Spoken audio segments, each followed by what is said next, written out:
పరిశుద్ధ బైబిల్ గ్రంథముల నుండి ప్రభు మన కొరకు సిద్ధపరిచినటువంటి లేఖన భాగాన్ని మనం ధ్యానం చేసుకుందాం.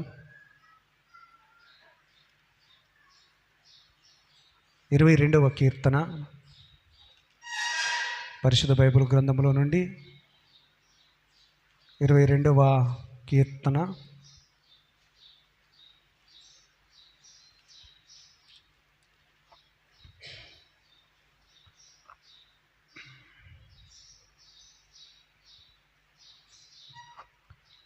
22వ కీర్తన 22వ వాక్యము,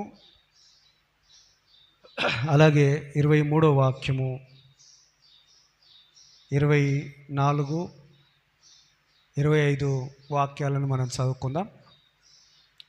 గీత ముందుకొచ్చి ఈ లేఖన భాగాన్ని చదువుతుండగా పరిశుద్ధ బైబిల్ గ్రంథాలు తెరిచి మనందరము దేవుని యొక్క వాక్యాన్ని వారు చదువుతున్నప్పుడు మనం కూడా బైబిల్ గ్రంథాలు తెరిచి ఆ వాక్యమును మనము చదివి దేవుని నామాన్ని మహిమపరుస్తాం.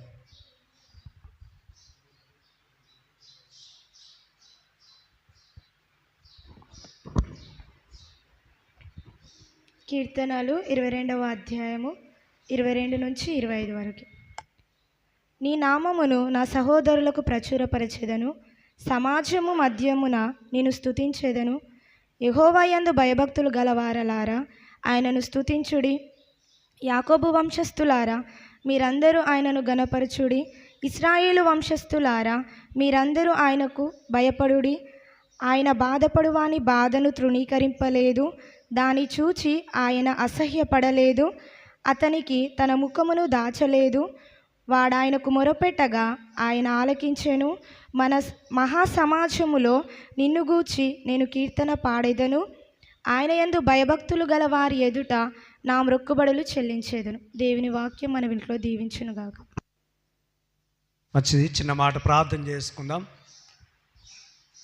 జీవాధిపతి అయిన తండ్రి, జీవము కలిగిన యేసయ్య, నీ పరిశుద్ధమైన పాదముల యొద్దకు మేము వస్తూ ఉండగా చదవబడినటువంటి లేఖన భాగంలో నుంచి నీ మాటలు మాకు వినిపింపజేసి నీ వాక్యము ద్వారా మా హృదయాలను కట్టి మా జీవితాలను తండ్రి నీ వాక్యానుసారంగా తండ్రి నడిపించుకోవడానికి కావలసినటువంటి జ్ఞానమును వివేకమును నాయన మాకు అనుగ్రహించమని ప్రార్థిస్తూ ఉన్నాం.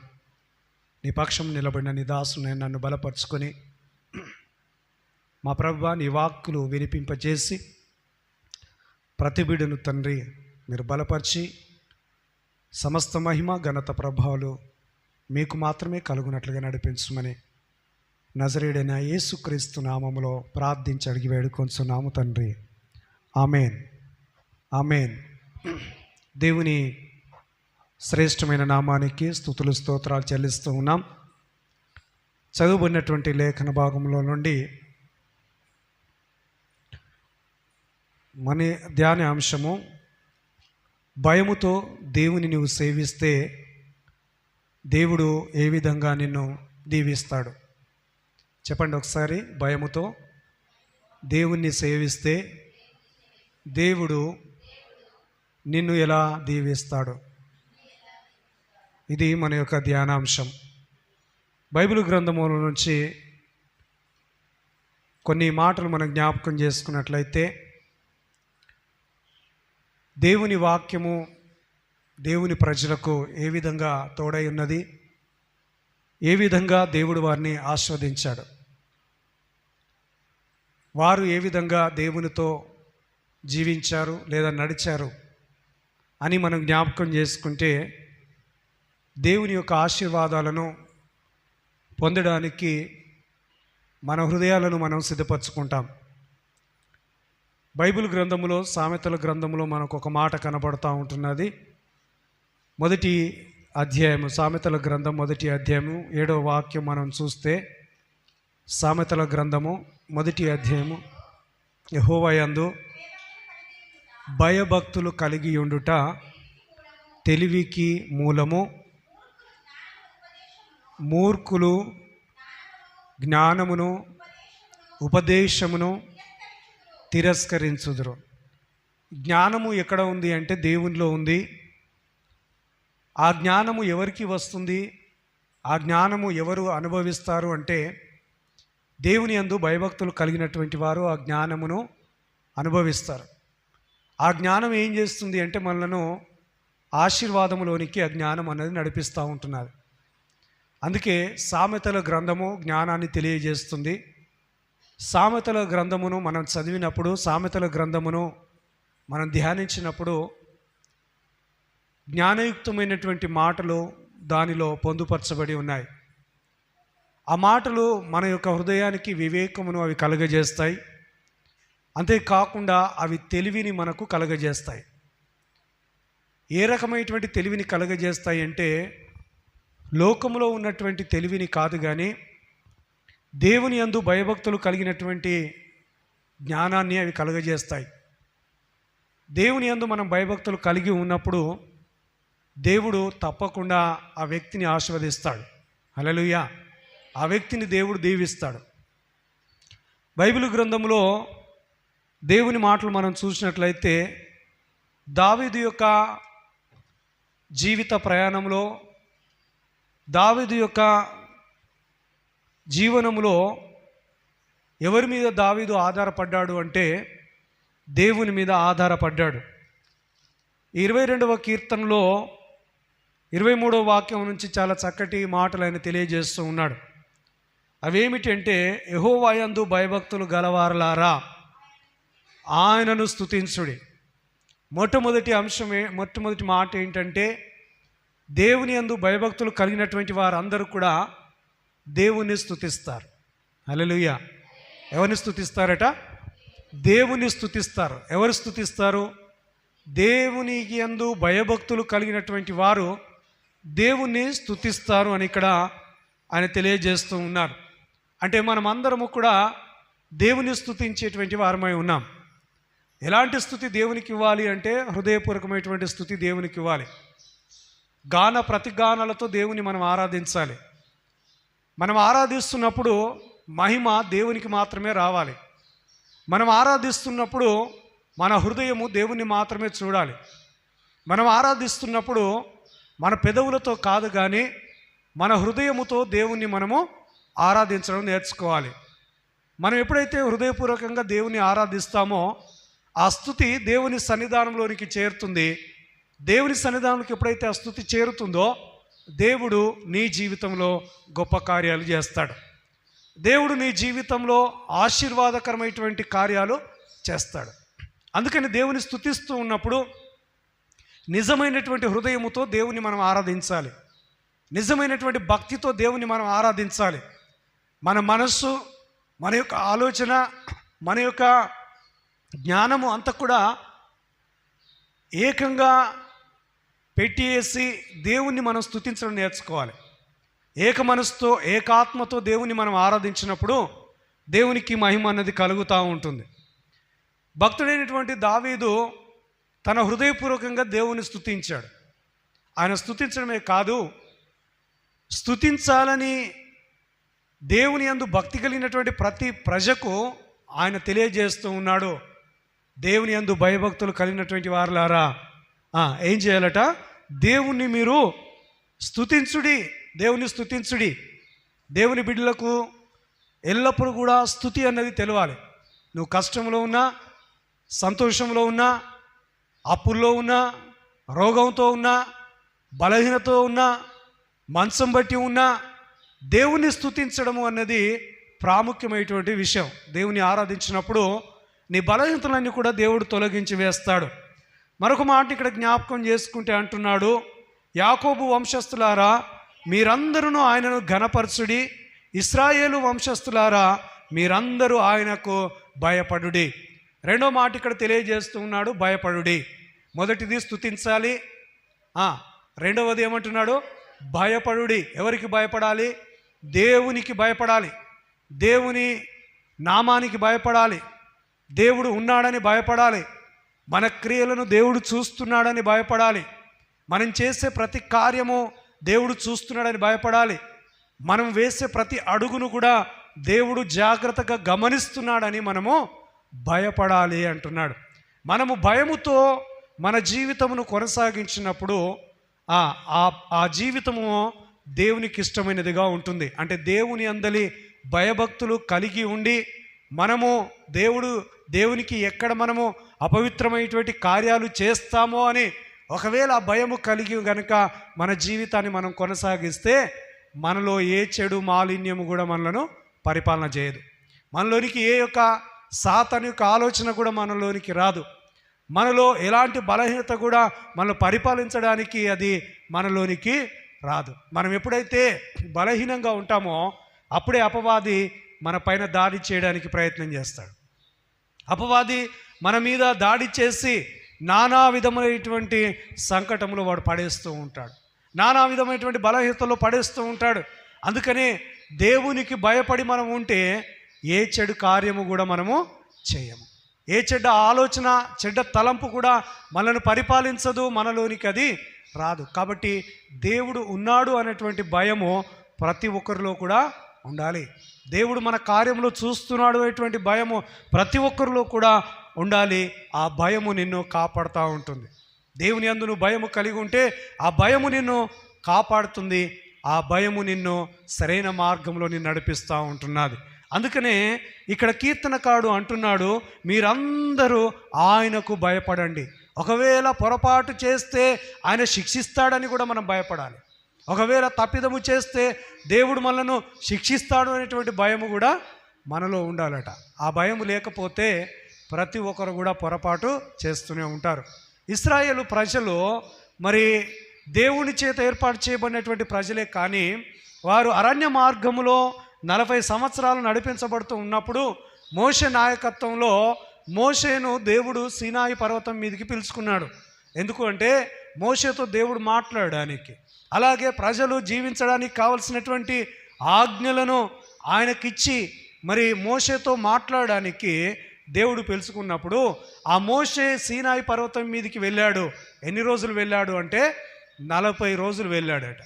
ఈ 40 రోజులు వెళ్ళినప్పుడు ఈ కింద ఉన్నటువంటి ఇశ్రాయేలు ప్రజలంతా కూడా, అనగా కొండ క్రింద ఉన్నటువంటి ఇశ్రాయేలు ప్రజలు, అంతకుముందు దేవుని మహత్కార్యములు చూసినటువంటి ప్రజలు, దేవుడు నడిపిస్తున్నప్పుడు దేవుని గొప్పతనం ఏందో తెలుసుకున్నటువంటి ప్రజలు, దేవుని యొక్క శక్తి ఏందో తెలుసుకున్నటువంటి ప్రజలు, దేవుడు ఐగుప్తు దేశం నుంచి ఏ విధంగా బయటికి తీసుకొని వచ్చాడో, ఎలాంటి అద్భుతాలు అక్కడ చేశాడో చూసినటువంటి ప్రజలే ఇప్పుడు మోషే కనబడపోయేసరికి, మోషే వారి మధ్యలో లేకపోయేసరికి ఏం చేశారంటే వారు ఇదిగో దేవుని నుండి వారు తప్పిపోయారు.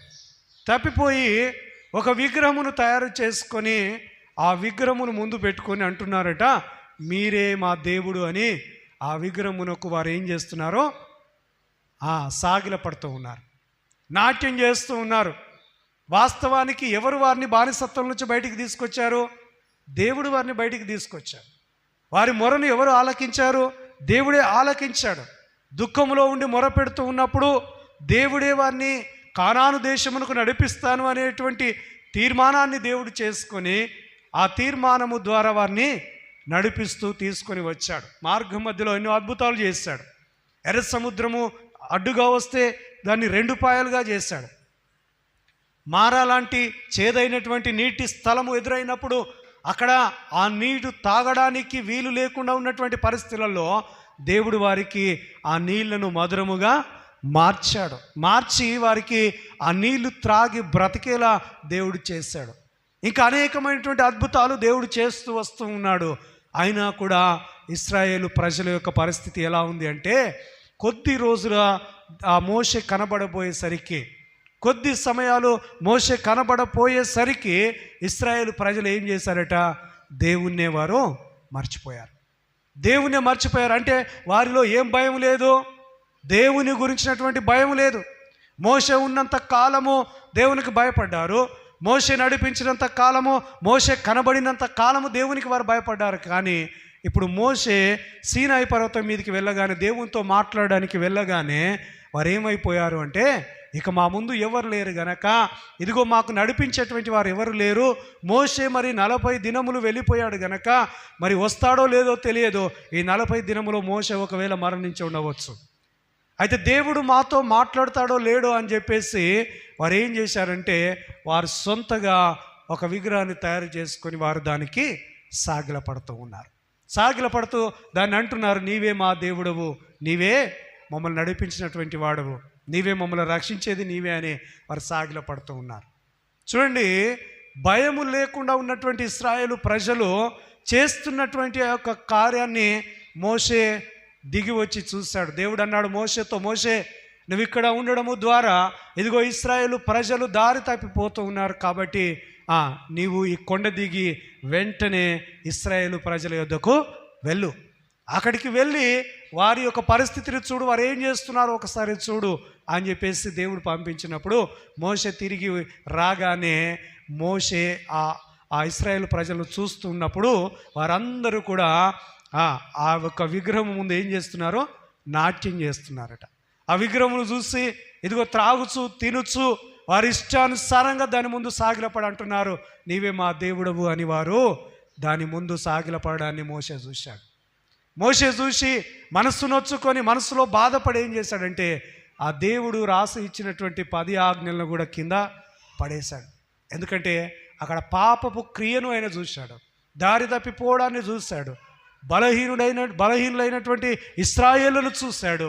అందుకని ఆయన మనసును నొచ్చుకున్నాడు. ఇంతకాలము వారిని నడిపించిన విధానం, ఇంతకాలము దేవుడు వారికి చేసిన అద్భుత కార్యం అంతా కూడా ఏమైపోయిందంటే ఒక్క క్షణంలో వారు మర్చిపోయారు. ఒక్క క్షణంలో మర్చిపోయారు. కారణం ఏంటంటే ఇశ్రాయేలు ప్రజలు భయాన్ని కోల్పోయారు. ఏ భయము? దేవుని యందు కలిగినటువంటి భయాన్ని కోల్పోయారు.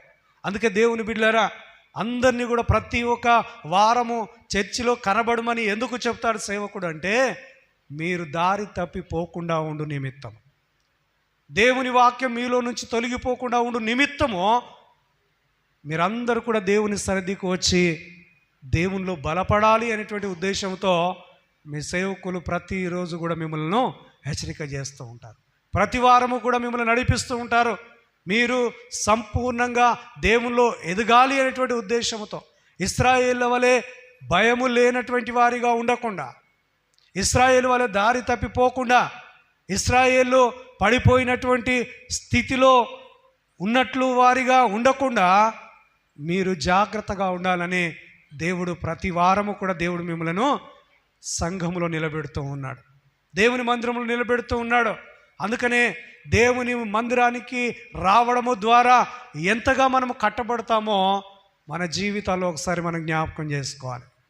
దేవునికి దూరంగా జీవిస్తే కొద్ది రోజుల తర్వాత ఏమవుతుందంటే ఇశ్రాయేలు ప్రజలు పడిపోయినట్లుగా నీవు కూడా పడిపోయేటువంటి ఆ యొక్క సమయాలు నీకు కలుగుతాయి. కొన్నిసార్లు నువ్వు పడిపోతావు, కొన్నిసార్లు దేవునికి దూరం అయిపోతావు, తిరిగి దేవుని కార్యాలకు దూరం అయిపోయి మరలా సాతాను యొక్క ఆ ప్రభావములోనికి నువ్వు వెళ్ళిపోతావు. అందుకనే దేవుడు నిన్ను బ్రతిమిలాడి మరలా సంఘంలో ఆయన చేర్చుకుంటూ ఉన్నాడు. యేసు క్రీస్తు తన రక్తముతో నిన్ను కడిగి అలాగే నువ్వు పడిపోకుండా ఉండు నిమిత్తము నీకు ఒక మార్గమును ఆయనే చూపిస్తూ ఉన్నాడు. ఏ మార్గము అంటే ఆయనే మార్గము సత్యము జీవమునై ఉన్నాడు గనక ఆయన పరిశుద్ధంగా జీవిస్తున్నటువంటి పరిశుద్ధ స్థలములోనికి ఆయన నిన్ను నడిపిస్తూ ఉన్నాడండి. హల్లెలూయా. ఆయన పరిశుద్ధ స్థలమును నిలబెట్టుకుంటున్నాడు, నిన్ను సరి చేస్తూ ఉన్నాడు, వాక్యము ద్వారా నిన్ను చెక్కుతూ ఉన్నాడు, వాక్యము ద్వారా నిన్ను మరలా కడుతూ ఉన్నాడు, వాక్యము ద్వారా నీ పడిపోయినటువంటి విశ్వాసాన్ని తిరిగి ఆయన మరలా నిలబెడుతూ ఉన్నాడట. అందుకనే వాక్యమును బాగా మనము వినాలి, వాక్యమును బాగా మన జీవితానికి అన్వయించుకోవాలి, వాక్యములో ఉన్న సత్యాన్ని మనం గ్రహించాలి. వాక్యములో ఉన్నటువంటి నిజమైనటువంటి సత్యాన్ని మనం గ్రహించినప్పుడు ఆ సత్యము మనలను సర్వసత్యములోనికి మనను నడిపిస్తూ ఉంటుంది, అనగా దేవునిలోనికి మనల్ని నడిపిస్తూ ఉంటుంది అట. ఇశ్రాయేలు ప్రజలు అది లేకనే వారు పడిపోయినట్లుగా మనం చూస్తూ ఉన్నాం. అందుకని ఇక్కడ అంటున్నాడు, మీరందరూ ఆయనకు భయపడుడి, మీరు పడిపోకుండా ఉండు నిమిత్తము ఆయనకు భయపడుడి అని ఆయన తెలియజేస్తూ ఉన్నాడు.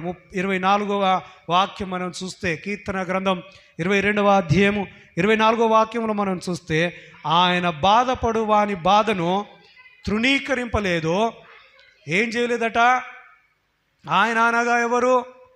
దేవుడు, తండ్రి అయినటువంటి దేవుడు, యేసు క్రీస్తు కుమారుడైనటువంటి దేవునిగా ఉన్నటువంటి క్రీస్తు కూడా ఏం చేశాడంటే ఆయన మన బాధలను ఆయన ఎప్పుడు కూడా తృణీకరించలేదు అట.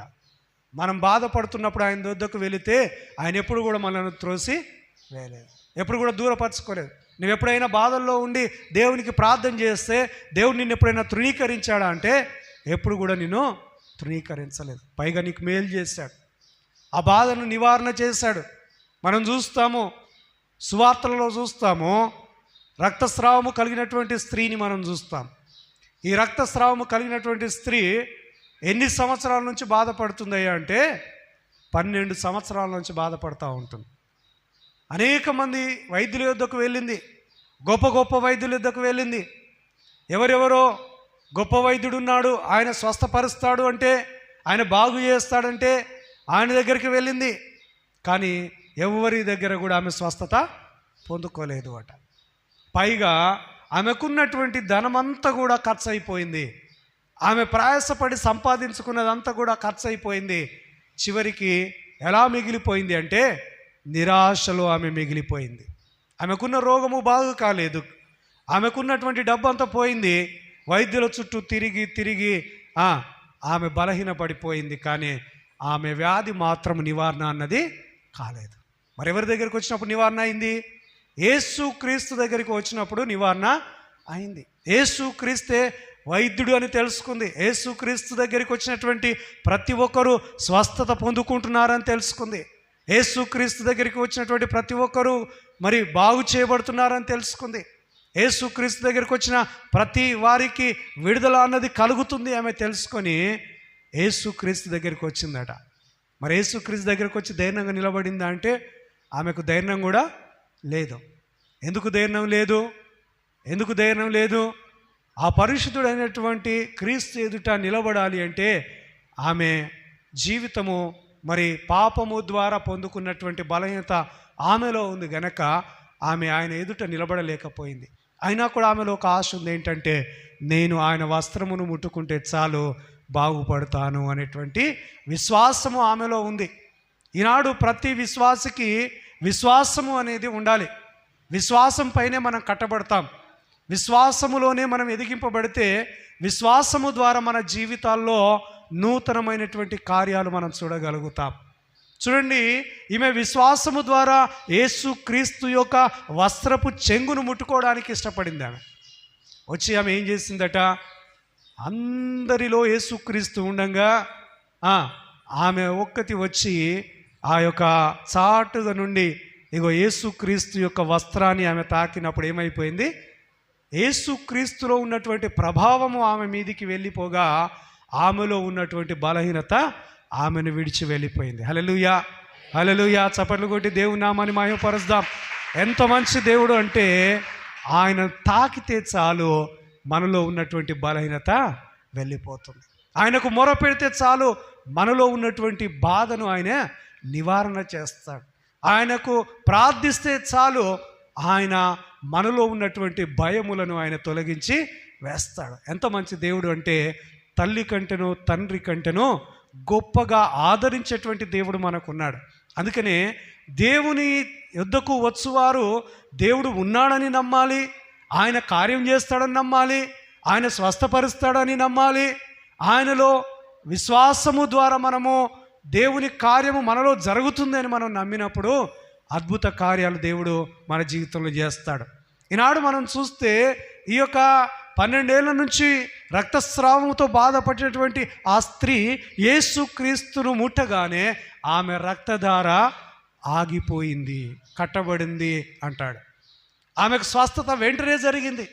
2-3 రోజుల తర్వాతనా, 4 రోజుల తర్వాతనా, లేదా వారం రోజుల తర్వాతనా కాదండి, వెంటనే ఆమెకు స్వస్థత అన్నది కలిగింది అట. అందుకనే మన ప్రతి బాధను దేవునికి మనం వివరించినప్పుడు దేవుడు మనను స్వస్థపరుస్తాడు. ఇక్కడ అంటున్నాడు, అందుకే ఆయన బాధపడు వారిని బాధను తృణీకరింపలేదు. తర్వాత దాన్ని చూసి ఆయన అసహ్యపడలేదు. దేన్ని చూసి? మన బాధను చూసి ఆయన అసహ్యపడలేదు అట. మన బాధను చూసి అసహ్యపడలేదు. ఒక బలహీన స్థితిలో ఉన్నటువంటి సమయంలో మనల్ని చూసి ఆయన ఎప్పుడు కూడా తృణీకరించలేదు, మనలను దూరము చేసుకోలేదు అట. ఆయన ఏం చేశాడంటే ఆయన గాయపడిన హస్తముల ద్వారా మనలను ఆయన లేవనెత్తడానికే ఇష్టపడ్డాడట. అందుకని ఆయన పొందిన గాయముల చేత మనకు స్వస్థత కలుగుతుంది అన్నాడు. ఎవరి గాయముల ద్వారా? యేసుక్రీస్తు యొక్క గాయముల ద్వారా మనకు స్వస్థత అన్నది కలుగుతూ ఉంటుంది.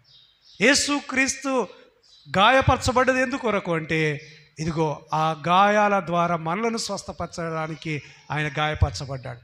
ఈనాడు పాపరహితులుగా మనం చేయబడ్డాము అంటే, పాపము లేనటువంటి వారిగా మనం చేయబడ్డామంటే కారణం ఏంటంటే, యేసుక్రీస్తు ఆ సిలువ మ్రాని పైన వ్రేలాడదీయబడి కొరడాల చేత కొట్టబడి, ఆయన తలపైన ముళ్ళ కిరీటం పెట్టుకొని, ఆయన ప్రక్కలో బల్లెపు పోటును పొడిపించుకొని, ఆయన రక్తము చివరి బొట్టు వరకు కూడా ఆయన ధారపోయడము ద్వారా మనము స్వస్థత అన్నది పొందుకున్నాం.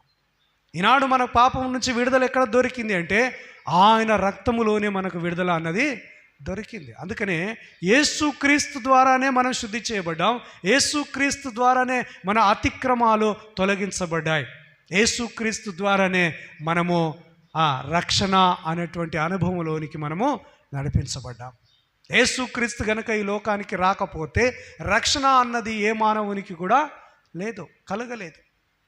అందుకనే ఆయన బాధపడినటువంటి వారి బాధను నివారించడానికే ఆయన భూలోకానికి వచ్చినటువంటి క్రీస్తుగా మనం చూస్తూ ఉన్నాం. అందుకని మనం విశ్వాసం ఉంచాలి. క్రీస్తు యందు విశ్వాసం ఉంచినప్పుడు దేవుని కార్యాలు మనము చూస్తాం. ఇక్కడ చూడండి, అందుకే కీర్తనకారుడు అంటున్నారు, వారిని చూసి ఆయన అసహ్యపడలేదు, అతనికి తన ముఖము ఆయన దాచలేదు. మనకు ఎప్పుడు కూడా ముఖాన్ని ఆయన దాచలేదు. మనం కన్నీళ్లు కార్చినప్పుడు ఆయన చూడకుండా వెళ్ళిపోలేదు. మనం చేతులు ఎత్తి ప్రార్థించినప్పుడు ఆయన వినకుండా వెళ్ళిపోలేదు. మనము దుఃఖముతో రోధిస్తూ ప్రార్థించినప్పుడు ఆయన మన ప్రార్థనను ఎన్నడూ కూడా ఆయన తృణీకరింపలేదు. ఆ ప్రార్థనలను ఆయన చెవి యొగ్గి మనకు సహాయాన్ని చేసినటువంటి దేవుడు. ఈనాడు మనందరికీ ఒక అనుభవం ఉంది, ఏంటంటే దేవుడు మన ఎడల కార్యములు చేస్తాడు అనేటువంటి అనుభవం, చేసినటువంటి అనుభవం ఉంది. దేవుని ద్వారా ఎన్నో మేళ్ళు మనం అనుభవించాం, ఎన్నో కార్యాలు మనం అనుభవించాం, ఇంకా అనుభవిస్తూనే ఉన్నాము, ఇంకా దేవునిలో మనం ఎదుగుతూనే ఉన్నాము. అందుకని యేసుక్రీస్తే నిజమైనటువంటి రక్షకుడు. యేసుక్రీస్తు ద్వారానే మనకు పాప క్షమాపణ కలుగుతుంది. యేసుక్రీస్తు ద్వారానే మనకు అనారోగ్యము నుంచి విడుదల అన్నది కలుగుతూ ఉంటుంది. ఏ బలహీనత ఉన్నా కూడా, అందుకే నువ్వు మందిరంలోనికి రావాలి. ఏ బలహీనత ఉన్నా నీ బలహీనతను దేవుని ఎదుట పెట్టి ప్రార్థన చేస్తే ఆ బలహీనతలో నుండి దేవుడు నిన్ను విడిపిస్తాడు అట. కింద చూడండి ఇంకొక మాట, వాడు ఆయనకు మొరపెట్టగా ఆయన ఆలకించెను, మహాసమాజంలో నిన్ను గురించి నేను కీర్తన పాడెదను. మహాసమాజంలో దేవుడు మొర ఆలకించినప్పుడు విడుదల కలిగింది. ఆ విడుదల కలిగిన తర్వాత కీర్తనకాడు ఏం చేస్తున్నాడంటే దేవుణ్ణి స్తుతిస్తూ ఉన్నాడు, దేవునికి కృతజ్ఞత చెల్లిస్తూ ఉన్నాడు. మన జీవితంలో కార్యం జరిగినాక మనం ఏం చేయాలంటే దేవునికి కృతజ్ఞత చెల్లించాలి. దేవునికి కృతజ్ఞత చెల్లించాలి. కృతజ్ఞత చెల్లించకపోతే దేవుడు దుఃఖపడతాడు మనల్ని. కృతజ్ఞత చెల్లించడం చాలా ప్రాముఖ్యమైన విషయం కదా. యేసుక్రీస్తు యొద్దకు 10 మంది వచ్చారు. ఆ 10 మంది గుడ్డివారు వచ్చారు. ఆ 10 మంది కూడా వచ్చి ఆయన స్వస్థపరుస్తాడని మార్గమునకు ఎదురుగా వచ్చారు. యేసుక్రీస్తు వారికి మార్గం మధ్యలో కలిసి అన్నాడు, మీరు వెళ్ళండి, మీ విశ్వాసం మిమ్మల్ని స్వస్థపరుస్తుంది. వారు ఆ మాటను బట్టి వెళ్ళిపోయారు. తిరిగి మళ్ళీ వారి గ్రామానికి వెళ్తున్నప్పుడు మార్గం మధ్యలోనికి వెళ్ళగానే ఆ 10 మంది కూడా ఏమైపోయారట, స్వస్థతను పొందుకున్నారు. హల్లెలూయా, స్వస్థతను పొందుకున్నారు. స్వస్థత పొందుకున్న తర్వాత వారు ఆ 10 మంది కూడా వారి గ్రామానికి వెళ్ళిపోతూ ఉన్నారు. కానీ అందులో ఒకడు ఏం చేశాడంటే మరలా తిరిగి యేసుక్రీస్తు యుద్ధకు వచ్చాడట. ఎవరు? ఆ స్వస్థత పొందుకున్నటువంటి వారిలో ఒకడు మరలా తిరిగి ఎక్కడికి వచ్చాడు? యేసుక్రీస్తు యుద్ధకు వచ్చి ఆయనకు సాగిలపడి కృతజ్ఞతలు చెల్లించాడట. అయ్యా, ఇదిగో ఇంతకుముందు మేము గుడ్డివారం, నువ్వు మమ్మల్ని స్వస్థపరుస్తావు, వెళ్ళండి అన్నప్పుడు మేము వెళుతుండగా మార్గంలో మా కన్నులు తెరవబడ్డాయి, ఇదిగో మేము చూడగలుగుతూ ఉన్నామయ్యా అని మరలా వచ్చి దేవుని పాద సన్నిధానంలో ఆయన దేవుని కృతజ్ఞతాస్తుతులు చెల్లించాడట. ఎవరు ఆయనే? సమరయుడు. ఎవరట ఆయనే? వచ్చి దేవునికి స్తుతించాడు. ఆయన అన్నాడు, మిగతా 90 ఎక్కడా అంటే వారు వారింటికి వెళ్ళిపోయారయ్యా. కృతజ్ఞత లేని వారిగా ఉన్నారు వారు. దేవునికి కృతజ్ఞత చెల్లించలేదు. ఒక్కడే అందులో మంచివానిగా ఉన్నాడు. ఒకడే వచ్చి దేవునికి కృతజ్ఞతాస్తుతి చెల్లించాడు. ఒకడే దేవునికి మహిమ తెచ్చాడు. మనం ఎలా ఉండాలి అంటే దేవునికి మహిమ తెచ్చేటువంటి వారంగానే మన జీవితాలు ఉండాలి. మన కృప వెంబడి కృపను పొందుకోవాలి అంటే దేవునికి మహిమ తెచ్చేటువంటి వారముగా మనము జీవించాలి. మరొక మాటని ఇక్కడ జ్ఞాపకం చేస్తాను.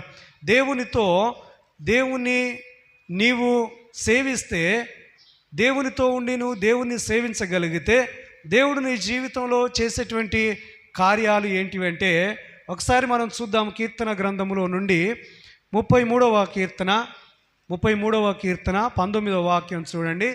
33వ కీర్తన 19వ వాక్యము. యెహోవా దృష్టి ఎవరి మీద ఉంటుందట? యెహోవా దృష్టి ఎవరి మీద ఉంటుంది? ఆయన యందు భయభక్తులు కలిగినటువంటి వారి మీద ఆయన దృష్టి ఉంటుందట. మనమందరము దేవుని యందు భయభక్తులు కలిగినటువంటి వారం అయితే మన మీద ఎవరి దృష్టి ఉందండి? దేవుని యొక్క దృష్టి ఉంది. నీ మీద దేవుని యొక్క దృష్టి ఉంది. ఆ దృష్టి ఏం చేస్తుంది? ఆయన కృప కొరకు కనిపెట్టు వారి మీదను అది నిలుచుచున్నది. దేవుని కృప ఎవరి మీద నిలుస్తుందంటే ఆయన కొరకు కనిపెట్టేటువంటి వారి మీద నిలుస్తుంది. దేవుడు నాకు తోడై ఉండాలి, దేవుడు నాకు కార్యం చేయాలని ఎవరైతే అనుకుంటారో వాళ్ళ మీద దేవుని యొక్క కృప సమృద్ధిగా కుమరించబడుతుంది. దేవుని యొక్క కృప ఉంటే ఏ అపాయం మనల్ని ఏమీ కూడా చేయలేదు, ఏ శోధన మనల్ని ఏమీ చేయలేదు, ఏ బలహీనత మన దరికి రాదు, ఏ యొక్క కష్టము మన జీవితంలోనికి రాదు. ఒకవేళ కష్టము వచ్చినా కూడా అది మనల్ని ఏమీ కూడా చేయలేదు. అంతగా దేవుడు మనల్ని కాపాడుతూ ఉంటాడు. అందుకనే దేవుని యొక్క కృప మన మీద కుమ్మరించబడేలా మన కార్యాలు ఉండాలండి. మంచి మార్గంలో మనం నడవాలి. లోకములో ఉన్నదంతా మనం అసహించుకోవాలి. లోకములో ఉన్న చెడ్డ కార్యాలన్నీ మనం అసహించుకోవాలి.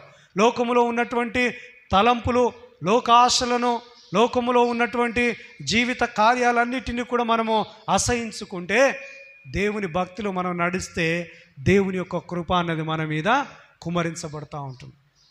ఆ కృప మనల్ని ఏం చేస్తుందంటే చక్కనైన త్రోవలో అది నడిపిస్తూ ఉంటుంది, మంచి మార్గంలో నడిపిస్తుంది, నీతి మార్గంలో నేను నడిపిస్తుంది. చెడ్డ కార్యము లేదో, అసహ్యమైనటువంటి కార్యము లేదో అది నీకు తెలియజేస్తూ ఉంటుంది అన్నమాట.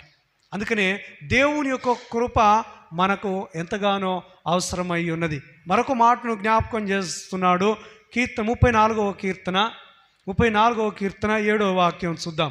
34వ కీర్తన 7వ వాక్యము. యెహోవా యందు భయభక్తులు గలవారి చుట్టూ ఆయన దూత కావలి ఉండి వారిని రక్షించును. ఏం చేస్తుందట? దేవుని యందు భయభక్తులు కలిగి ఉన్నటువంటి వారి చుట్టూ ఎవరు ఉంటారట? దేవుని యొక్క దూత ఉంటుంది. అంటే నీ ప్రక్కలో ఎవరున్నారు? నీ వెనకాల ఎవరున్నారు? నీ ముందు ఎవరున్నారు? దేవుని యొక్క దూత ఉంది. ఆ దూత నిన్ను ఏం చేస్తుందంటే కాపాడుతూ ఉంటుంది.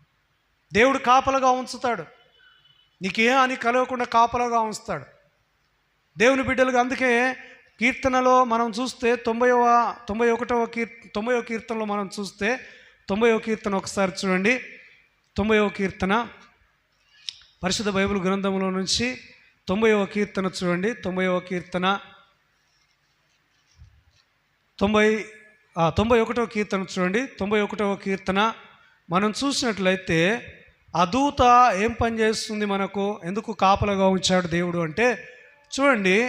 5వ వాక్యం చూస్తే, రాత్రి వేళ కలుగు భయమునకైనను, పగటి వేళ ఎగురు బాణమునకైనను, చీకటిలో సంచరించు తెగులుకైనను, మధ్యాహ్నమందు పాడు చేయి రోగముకైనను నీవు భయపడకుండా నిమిత్తము దేవుడు దూతను కాపలుగా ఉంచుతున్నాడు. మరొక మాట అంటున్నాడు 7వ వాక్యము. నీ ప్రక్కను 1000 మంది పడినను, నీ కుడి పక్కను 10,000 మంది కూలినను, అపాయము నీ యొద్దకు రాదు. ఎందుకు రాదు? నీ యొద్ద ఎవరు ఉంచారు? దేవుడు దూతను ఉంచాడు. కాబట్టి నీ యొద్దకు అపాయము రాకుండా దేవుడు నిన్ను కాపాడుతూ ఉంటాడు. మరొక మాట జ్ఞాపకం చేస్తున్నాడు. 10వ వాక్యం చూడండి. నీకు అపాయం ఏమీ రాదు, ఏ తెగులు నీ గుడారమును సమీపించదు, నీ మార్గములో నిన్ను కాపాడుటకు ఆయన నిన్ను గురించి ఎవరికి ఆజ్ఞాపించాడట? ఎవరికి?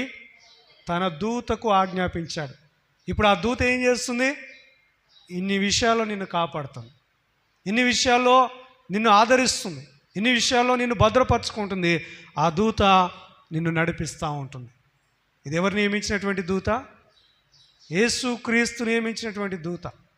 ఈ దూత నిన్ను నడిపిస్తూ ఉంటుంది. అందుకనే ప్రతి విషయంలో కూడా దేవుని కాపుదల నీ చుట్టూ ఉండి నిన్ను కాపాడుతూ ఉంటాడు. దేవుని బిడ్డలుగా